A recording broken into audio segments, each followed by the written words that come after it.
All right, diving right in today, and you guys know we love a good listener request. Absolutely. Love to hear what stories everyone's curious about. So today, it's Cissy Houston. Oh, wow. What a legacy. Right, and I know everyone immediately thinks Whitney Houston's mom, Yep. but like there's so much more there. Oh, yeah, definitely. This isn't just a footnote in someone else's story. We're talking about a powerhouse vocalist shaping music for decades. Exactly. So where do we even start? Gospel prodigy, backup singer for legends, her own solo career. Well, let's rewind all the way back, like 1930s Newark, New Jersey. Cissy, born Emily Drinkard, her family. Music was basically their first language. Oh, I love that. Music as their first language. It's true for so many artists, though, isn't it? Like that inborn thing. Totally. And for Cissy, it starts young, like 5 years old. She's already up in the church choir. 5? No way. Was she like drowned out by the organ at that point? Right. Well, there's this great quote from Cissy later. She said, "They had to put me on a stool in order to see me." That's amazing. So she's already got that presence, that it factor, even as a little kid. Oh, absolutely. And it wasn't long before she teams up with her siblings. They form the Drinkard Singers, Yeah. doing gospel all over. We're talking Carnegie Hall, the Newport Jazz Festival, huge stages. Wow. And this is what, the 50s by then? Gospel wasn't exactly mainstream. Exactly. But they were catching ears. And here's the kicker. 1959, they release an album, A Joyful Noise. Okay, cool. But lots of groups put out albums, right?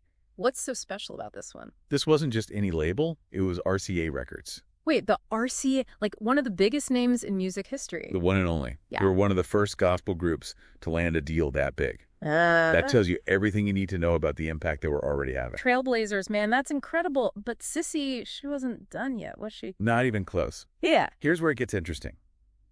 Gospel's her foundation, right? But she's also drawn to secular music. Secular music, meaning like not strictly religious themes. Right, exactly. Broader horizons. So in the 1960s, she takes that leap and forms a new group, the Sweet Inspirations. In full disclosure, before we prepped for this, I only kind of knew the name, but once you dig in, whoa. Tell me about it. They become the go-to background vocalists. Like we're talking Aretha Franklin, Dusty Springfield, Van Morrison. They sang with everybody. Wait, back up. Son of a preacher man, that's them. Yep.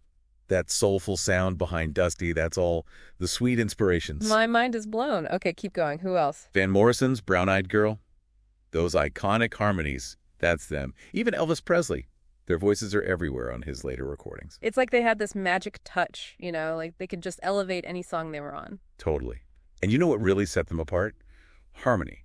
Most groups stuck to three-parter, but Cissy, she added a fourth part. Oh, so that extra layer, that richness, that's her influence. Exactly. Often she'd even double her own voice, hit those high notes. It made their sound so unique. See, this is what I love about these deep dives. Like, you think you know music, and then bam, so much of it is these subtle things you never even think about. Right.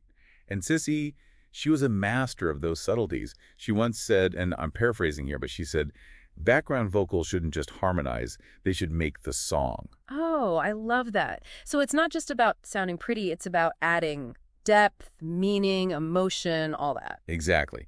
She used to use Natural Woman by Aretha Franklin as the perfect example. Those background vocals, they're telling a story right along with Aretha. Man, now I got to go back and listen to that with fresh ears. It's like they were musical architects or something, you know, shaping the whole sound without always being in the spotlight. Which, speaking of, did Cissy ever want that spotlight for herself? Oh, absolutely. Remember, she left the Drinkard Singers because she craved that freedom to explore different styles. And by the late 1960s, she starts taking center stage, launching her own solo career. All while raising a family, too. Don't forget about her kids, Gary, Michael, and of course, Whitney. Right, and talk about a lot to handle. Trying to make it as a solo artist, being a mom, and then your own daughter follows in your footsteps into the music industry. That's a whole other layer of complexity. No kidding. It makes you think about the weight of legacy, right? On the one hand, you have this amazing bond, this mentorship between mother and daughter, both incredible singers. But then imagine the pressure of trying to forge your own path with someone like Cissy Houston as your mom. It had to be both inspiring and completely daunting. And you know, it's wild. Even with her own solo career taking off, she never really stopped that whole harmony thing, the collaborating. She just loved it all, didn't she? Like making music in all its forms. Totally. And the range of artists she worked with during that time is insane. I mean, Bette Midler, Jimi Hendrix, we're talking all over the map. genre-wise. Don't forget, she sang backup on some of Whitney's biggest hits, too. Exactly. Talk about a full circle moment. Like from those early gospel days to sharing the stage with her daughter on these massive pop songs. It really speaks to their bond, doesn't it? Like, beyond just mother-daughter, they had this whole other level of musical connection. Absolutely. And through it all, Cissy was racking up awards left and right. I mean, for her own music, for her background vocals, we're talking about a 2-time Grammy winner. 2-time Grammy winner. It's easy to forget that amongst all the other stuff, but yeah, her own artistry was seriously recognized. It's almost like, where do we even go from here? Because her story, it takes some tough turns, you know? Especially those later years. Yeah, you're talking about Whitney's passing, of course, 2012, just devastating. And then her granddaughter, Bobby Christina Brown, just a few years later. It's almost unimaginable, the grief of losing a child and then a grandchild so close together. And in the middle of all that, she writes her memoir, Remembering Whitney. Which, I have to admit, I haven't read it yet. It's on the list. But I know it caused some controversy, right? Particularly about her views on, well, homosexuality. Yeah, there was that Oprah interview that got a lot of attention. Cissy basically expressed disapproval.